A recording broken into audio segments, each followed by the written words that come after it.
جان ہو تم سلطان کا خاتمہ قسط نمبر 34 فائنل سیزن۔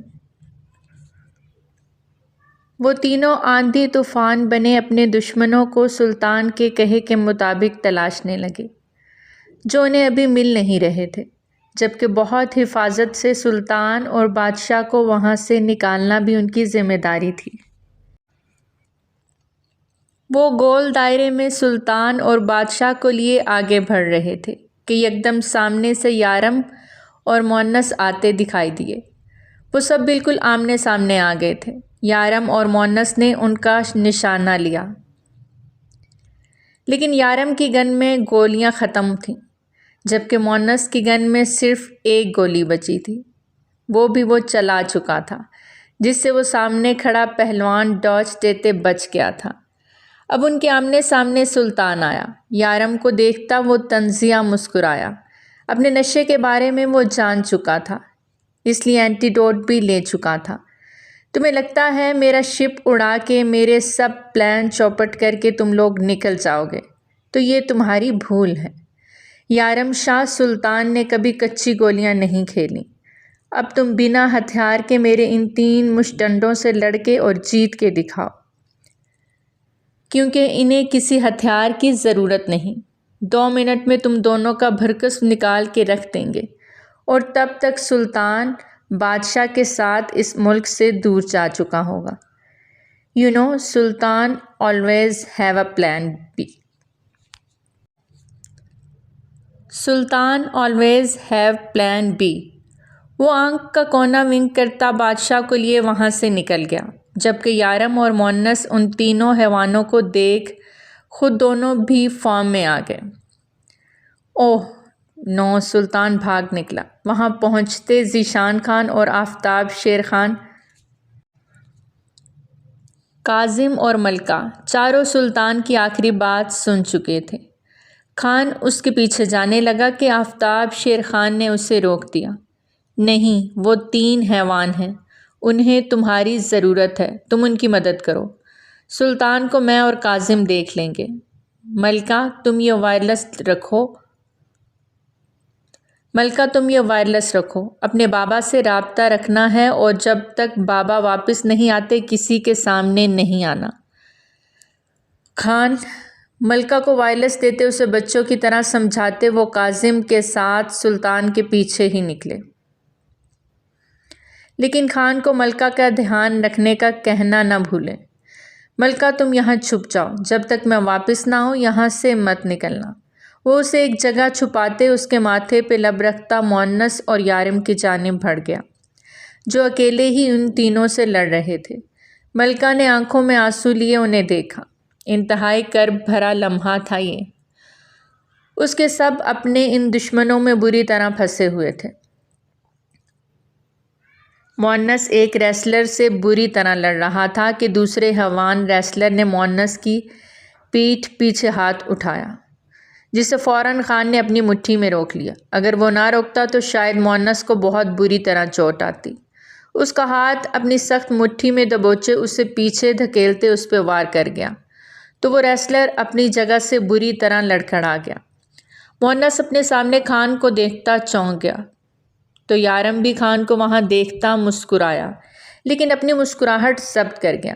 کافی دیر کر دی مہرباں آتے آتے۔ مونس نے اپنے ہونٹوں سے خون صاف کرتے خان پہ میٹھا سا طنز کیا۔ خان نے اسے ایک سخت گھوری سے نوازا۔ اب وہ تینوں بیک ٹو بیک کھڑے سامنے کھڑے ان 2 ہیکل ریسلر سے لڑنے کو تیار تھے۔ یارم، مونس اور خان جسامت میں اور ہائٹ میں ان سے کم تھے، کیونکہ وہ سامنے کھڑے نارمل انسان کہاں تھے۔ ان میں سے ایک بنگلہ دیشی تھا، ایک افریقن تھا اور ایک انگریز تھا۔ ان تینوں کو اسپیشل نام سلطان نے دیے تھے۔ وہ صرف ایک ہی زبان سمجھتے تھے، جو سلطان نے کہا وہ کرنا ہے۔ ان کے پاس اپنی عقل ہی نہیں تھی، انہیں ٹرین ہی ایسے کیا گیا تھا۔ ان کی آپس کی لڑائی دیکھتی ملکہ کا دل دہل گیا۔ وہ تینوں کبھی ان ریسلرز پہ بھاری ہوتے، کبھی وہ ریسلرز ان پہ بھاری ہوتے۔ کافی دیر سے یہ سلسلہ چل رہا تھا کہ اچانک ایک ایک گولی ان تینوں کے دماغ کو چھوتی انہیں موت کی نیند سلا گئی۔ ان تینوں نے حیران ہوتے پلٹ کے دیکھا۔ یارم نے غصے سے اپنی آنکھیں میچ کے کھولیں۔ وہ کوئی اور نہیں انشرا تھی، اور اس کے ساتھ ہانی بھی تھی۔ انشرا کے ہاتھ میں گن تھی جسے اس نے پرفیکٹ نشانہ لیتے تینوں کو موت کے گھاٹ اتار دیا تھا۔ تم دونوں کو منع کیا تھا نا اندر نہیں آنا، پھر کیوں آئی؟ مؤنس نے غصے سے انشرا اور ہانی سے کہا۔ مجھے یہ لائی ہے۔ ہانی نے ڈرامیٹک ایکٹنگ کرتے انشرا کی جانب انگلی اٹھائی۔ نہیں، یہ لائی ہے مجھے۔ انشرا نے ہانی پہ الزام لگا دیا۔ چپ رہو تم دونوں۔ مؤنس نے غصے سے ان دونوں کو پھاڑ کھانے والی نظروں سے دیکھا۔ خان، مؤنس بھائی آپ ٹھیک ہے نا؟ اچانک ملکہ کو سامنے آتا دیکھ مؤنس اسے گلے سے لگا گیا۔ ایک اسی کی کمی تھی۔ دل ہی دل میں بولتا وہ ملکہ کے ماتھے پہ لب رکھ گیا۔ دل ہی دل میں بولتا وہ ملکہ کے ماتھے پہ لب رکھ گیا۔ تم اپنا سارا خاندان اس مشن پہ لائے ہو۔ یارم نے وہاں ایک مرے ہوئے آدمی کی پاکٹس چیک کرتے گن نکالی اور اس میں گولیاں چیک کرتے مؤنس سے پوچھا۔ نہیں، ماما رہ گئی ہیں۔ کیا خیال ہے ماما کو بھی فون کر کے نہ بلا لیں؟ آخر بابا کی جوڑی بھی تو پوری کرنی ہے نا؟ مؤنس نے طنزاً اپنی فیملی کو دیکھتے کہا۔ تمہیں کیا لگا تم اکیلے انجوائے کرنے آ جاؤ گے اور ہم تمہیں آنے دیں گے؟ خان نے بھی بہنوئی ہونے کا پورا حق ادا کیا۔ وہ بھی گن تلاشنے سب طرف دیکھ رہا تھا۔ ان کی اپنی گنز تو اب ان کے پاس تھی نہیں۔ سلطان نے ان کو یرغمال بناتے سب کچھ ہتھیا لیا تھا۔ اب انہیں وہیں سے کچھ نہ کچھ بچاؤ کا انتظام کرنا تھا۔ اکیلے کہاں؟ وہ آپ کی ڈارلنگ مہپارا تھی نا؟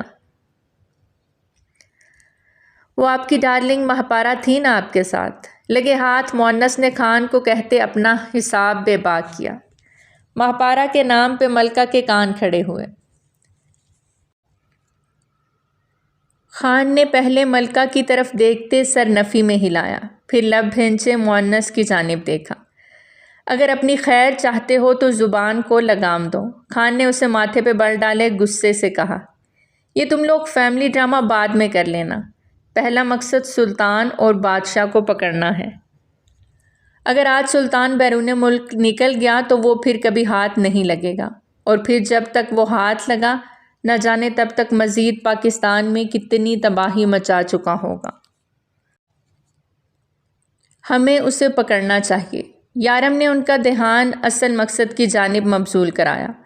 ملکہ کے ہاتھ میں پکڑے وائرلیس میں کچھ آوازیں آئیں تو وہ سارے چونک گئے۔ بابا، ہیلو بابا۔ مؤنس پریشان ہوا اور خان کی جانب دیکھا۔ ہمیں اب آگے بڑھنا ہوگا، لیکن تم تینوں یہیں رکو گی، سمجھی؟ خان نے ملکہ، ہانی اور انشرا سے سخت لہجے میں کہا۔ انشرا نے پہلے یارم پھر مؤنس کی جانب دیکھا۔ اگر ضرورت پڑی تو بلا لیں گے، لیکن ان کی حفاظت کرنا۔ مؤنس نے دھیرے سے انشرا سے کہا۔ یارم لب بھینچے رخ موڑ گیا۔ آپ تینوں زخمی ہیں۔ انشرا نے ان کے لیے فکر مندی سے کہا۔ فکر نہیں کرو، دشمن کو مارنے سے پہلے نہیں مریں گے، مؤنس نے جوش سے کہتے یارم اور خان کے پیچھے قدم بڑھائے۔ یا اللہ سب ٹھیک ہو جائے۔ ہانی اور ملکہ نے ایک دوسرے کو گلے سے لگایا، جبکہ انشرا سب طرف دیکھتی ان دونوں کی حفاظت پہ مامور تھی۔ انشرا کو لگا شاید کوئی اس طرف آ رہا ہے، تبھی فوراً ملکہ اور ہانی کو ایک طرف چھپنے کا کہا اور خود بھی چھپنے لگی کہ کبیر کی نگاہ اس پہ جا ٹھہری۔ ارے جانے من، کہاں چھپ رہی ہو؟ کبیر نے اس کی کلائی تھامے اپنی طرف کھینچا کہ انشرا فوراً اپنا رخ بدلتے خود کو اس سے چھڑا گئی۔ اس کے جسم میں اتنی لچک تھی کہ وہ مقابل کے ہاتھ سے پھسل ہی گئی۔ کبیر نے غصے سے دوبارہ اسے قابو کرنا چاہا، لیکن وہ پھر سے ڈاج دیتی نکلی۔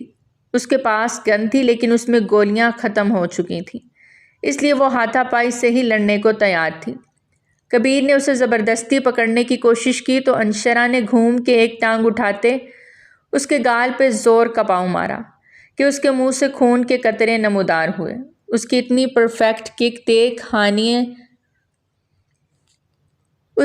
پرفیکٹ کک دیکھ کر ہانی اور ملکہ جو ایک طرف چھپی ہوئی تھیں وہ دنگ رہ گئیں۔ کبیر اپنے منہ سے خون کی تھوک پھینکتا غصے سے انشرا کی جانب بڑھا، اسے قابو کرنے کی کوشش کرنے لگا کہ انشرا نے پھر سے اسے ڈاج دیتے جھک کر اس کی کمر کے پیچھے زور سے دونوں ٹانگیں مارتے اسے گرا دیا وہ کراہ کے رہ گیا تھا۔ وہ لڑکی اس کے قابو نہیں آ رہی تھی۔ کبیر کو غصہ آنے لگا۔ اب وہ اس سے لڑائی کی بجائے اپنی گن نکال گیا۔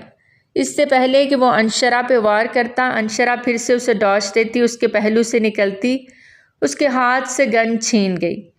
ہانی اور ملکہ کے لبوں سے واو نکلا۔ کبیر اپنا ہاتھ دیکھتا رہ گیا۔ اے یو گیو می گن، وہ چلایا۔ انشرا نے نقاب کے پیچھے ہی اپنی خوبصورت آنکھوں سے کبیر کو طنزیہ مسکراہٹ دی۔ کیا وہ کبیر کو نہیں جانتی تھی؟ وہ اچھے سے جانتی تھی۔ اس نے یارم کو دھوکہ دیا تھا، اس کے یارم کو، اور قاتل تھا اس کے بھائی کا، تو وہ کیسے بخش دیتی اسے؟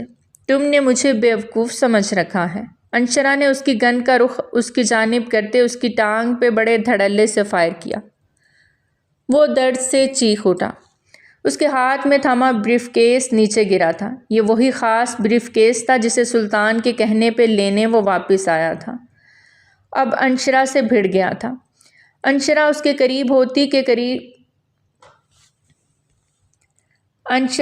قریب ہوتی کہ کبیر نے اس موقع کا فائدہ اٹھاتے اس پہ چاقو سے وار کیا۔ وار اچانک تھا۔ انشرا چاہ کے بھی نہ سنبھل پائی۔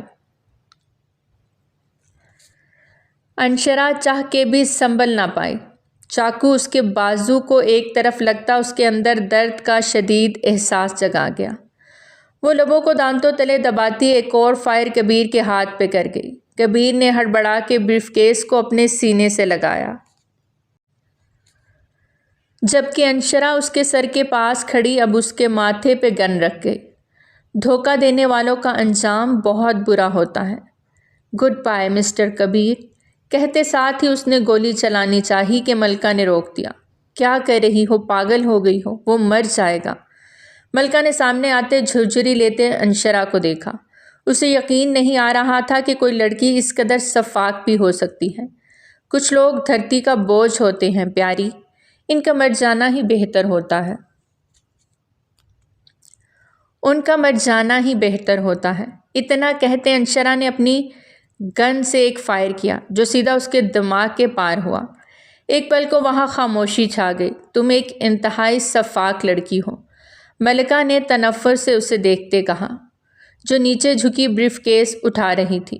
میں اسی شفاق بھائی کی شفاق بہن ہوں جس نے تمہاری جان بچاتے خود کو موت کے منہ میں دھکیل دیا۔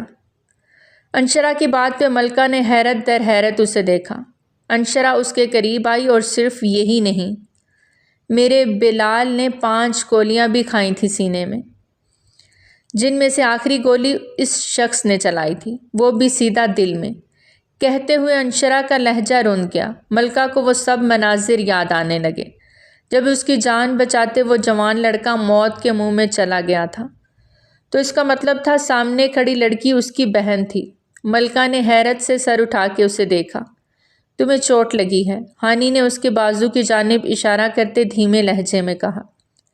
انشرا نے اپنے بازو کو دیکھا۔ اسے تکلیف تو بہت ہو رہی تھی، لیکن اسے ابھی اپنا مشن مکمل کرنا تھا۔ میں یہاں سے جا رہی ہوں، تم دونوں وہاں چھپ جاؤ جب تک تم دونوں کے ہسبینڈ واپس نہیں آ جاتے۔ باہر مت نکلنا۔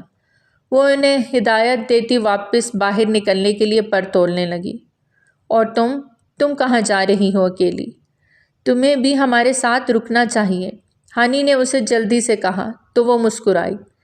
یہاں آنے کا میرا کام مکمل ہو گیا، اب مجھے جانا ہوگا۔ تم دونوں چھپ جاؤ یار، تم دونوں کو کچھ ہوا تو وہ ایس پی مجھے نہیں چھوڑے گا۔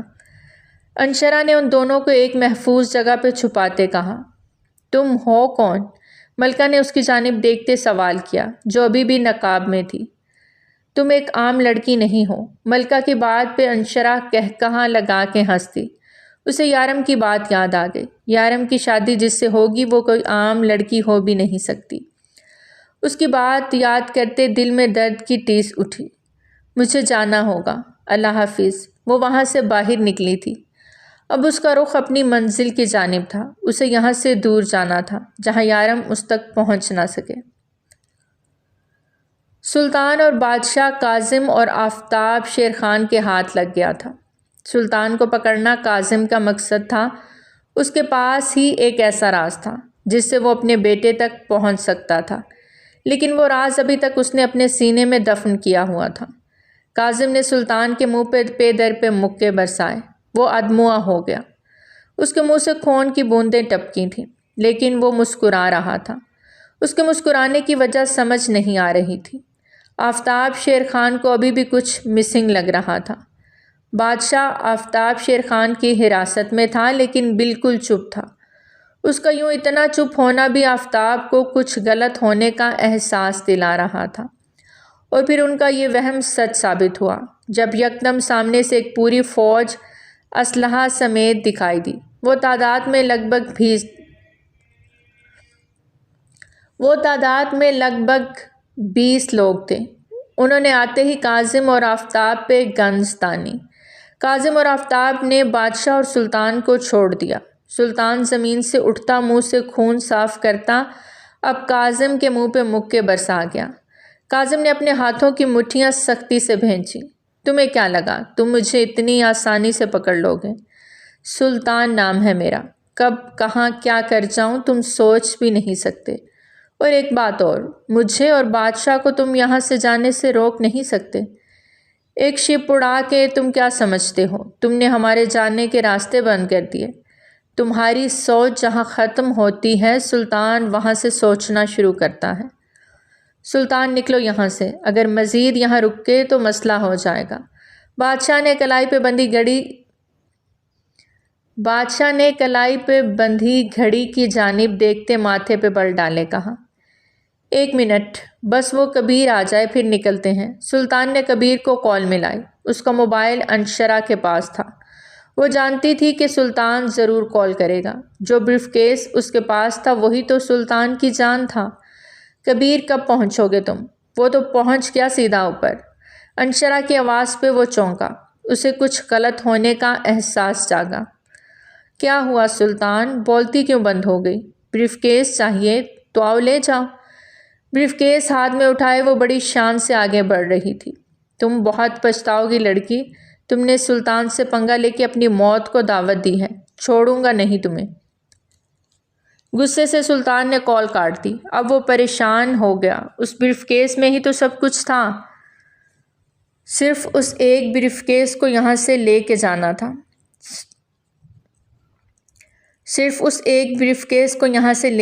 تھا۔ سلطان نے اب خالی ہاتھ جانے کا مطلب تھا آگے بھی اسے موت ہی ملنی تھی۔ وہ نہیں جا سکتا تھا۔ کیا ہوا؟ کہاں ہے وہ بریف کیس؟ بادشاہ نے غصے سے پوچھا۔ سلطان نے بے بسی سے سر نفی میں ہلایا۔ کیا ہوا سلطان؟ جا نہیں رہے تم؟ آفتاب نے طنزیہ لہجے میں پوچھا۔ یار تم انہیں ختم کرو اور نکلو یہاں سے، بادشاہ نے منہ بناتے کہا کہ اسی لمحے وہاں فائرنگ شروع ہو گئی۔ آفتاب اور کاظم نے اپنا بچاؤ کرتے خود کو چھپایا، جبکہ خان، مونس اور یارم نے انہیں کور کیا تھا۔ سلطان کی فوج پہ چھپ کے گولیاں برسائی جا رہی تھیں۔ وہ نہیں سمجھ پا رہے تھے مارنے والے فائر کہاں سے کر رہے تھے، لیکن دیکھتے ہی دیکھتے وہ ڈھیر ہوتے چلے گئے۔ وہ سب کمزور تھے، صرف ہاتھ میں پکڑی گنز پہ بھروسہ کرتے تھے، خود پہ نہیں۔ اس لیے وہ زیادہ دیر ٹک نہ سکے۔ سلطان نے آفتاب پہ فائر کرنا چاہا، جسے خان کے فائر نے ناکام بنا دیا، اور اگلے ہی پل کاظم نے اسے اپنی گرفت میں لیا۔ بادشاہ کو گولی لگی تھی، وہ ایک طرف گرتا گہرے سانس بھر رہا تھا۔ ایک بار پھر بادشاہ اور سلطان پکڑے گئے تھے۔ کاظم کی گرفت پھر سے سلطان پہ تھی۔ بہت درد دیے ہیں تم نے سلطان، 25 سال کا درد ہے۔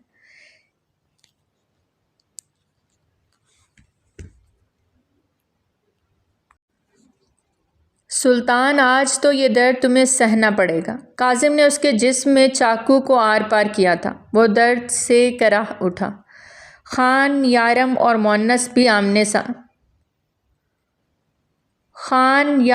مونس بھی سامنے آ گئے تھے۔ کاظم کی باتوں کو صرف آفتاب ہی سمجھ پا رہے تھے۔ سلطان نے ایک نظر خان کو دیکھا تو اس نے سختی سے لب بھینچے۔ خان آگے بڑھ کے اسے مارنا چاہتا تھا جو اس نے ملکہ کو کڈنیپ کرایا، لیکن آفتاب نے اسے روک دیا۔ مار دے مجھے کاظم، مار دے مجھے، وہ چلا رہا تھا۔ بتا مجھے کہاں ہے وہ؟ کاظم نے اس کے بال کھینچے جبکہ سلطان کی نگاہ کاظم کے پیچھے کھڑے یارم پہ جا ٹھہری۔ سلطان مسکرایا تھا۔ اس کے دیکھنے کی صد پہ کاظم نے پلٹ کے دیکھا۔ اپنے سامنے ایک خوبرو نوجوان کو دیکھتے کاظم کا دل دھڑکا۔ ڈھونڈ لو اسے جو ڈھونڈ سکو تو، مر کے بھی تم مجھ سے نہیں نکلوا سکو گے کہ وہ کہاں ہے۔ اگر اپنی جان پیاری ہے تو مجھے مار دو، ورنہ کیکے کی موت لگتا ہے تم بھول گئے۔ کیکے کی بات پہ یارم کے لب بری طرح بھینچے۔ یارم کو اپنی ماں کی موت یاد آئی۔ اس پل اس کا دماغ بری طرح گھوما اور آگے بڑھ کے 1 منٹ کی دیری کیے بنا یارم نے ایک گولی سیدھی اس کے دماغ کے پار کی اور سلطان وہیں ڈھیر ہوا۔ سب نے دم سادے اس دیوانے سرپھرے کو دیکھا۔ یہ کیا کیا تم نے؟ یہ مجھے زندہ چاہیے تھا، ایک صرف یہی تھا جو جانتا تھا میرا بیٹا کہاں ہے۔ کاظم غصے سے یارم سے بولا، جبکہ یارم نے اپنی نیلی آنکھیں سامنے کھڑے شخص کی نیلی آنکھوں میں ٹکائیں۔ لب بالکل ایک دوسرے میں پیوست تھے۔ کون تھی کیکے آپ کی؟ یارم کے سوال پہ کاظم نے اب کی بار اسے غور سے دیکھا۔ اسی پل انہیں لگا وہاں زلزلہ آیا ہو، بری طرح در و دیوار کانپنے لگے تھے۔ بادشاہ دھیما سا مسکرایا۔ سلطان نے جانے سے پہلے تم لوگوں کی موت کا بندوبست کر دیا تھا۔ وہ درد سے کرلایا۔ اس کے سینے میں ٹیس اٹھی۔ گولی کا زہر پھیلتا جا رہا تھا۔ کیا بکواس کر رہے ہو؟ آفتاب نے بمشکل خود کو سنبھالتے کہا۔ یہ صحیح کہہ رہا ہے، جلدی سے نکلے یہاں سے، یہ جگہ برباد ہونے والی ہے۔ اس جگہ کو سلطان نے کمپیوٹرائزڈ طریقے سے بنایا ہے کہ جب تک وہ زندہ رہے گا یہ سب بنا رہے گا۔ اس کے مرتے ہی سگنل اس کے کمپیوٹر تک پہنچ جائیں گے اور یہاں سب برباد ہو جائے گا۔ مہاپارا کے اچانک وہاں پہنچنے پہ وہ سب اسے دیکھتے تھوڑا سا گھبرائے تھے۔ یہاں سے باہر نکلنے کا راستہ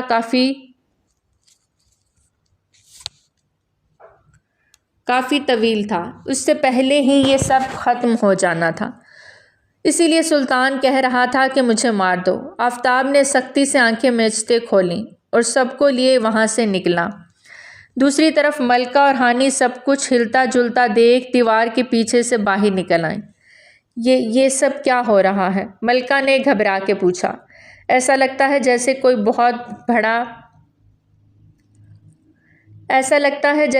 بہت بڑا بونچال آنے والا ہے۔ ہانی نے بھی گھبرا کے کہا کہ اسی وقت جاری ہے۔ تو پیارے ریڈرز، کیسی لگی آپ کو آج کی قسط؟ کمنٹ سیکشن میں اپنی قیمتی رائے کا اظہار ضرور کریں اور بتائیں کہ کیا آفتاب شیر خان اور اس کی فیملی بچ جائے گی؟ کیا کاظم اپنے بیٹے یارم کو پہچان لے گا؟ تو اگلی قسط ہونے والی ہے بمباسٹک اور ریلیکس والی بھی۔ زیادہ سارے ریویو دیں تاکہ موٹیویشن ملے۔ تو بہت جلد ملتے ہیں نئی ایپیسوڈ کے ساتھ، تب تک ہمیں اجازت دیں۔ ٹل دین ٹیک کیئر، اللہ حافظ۔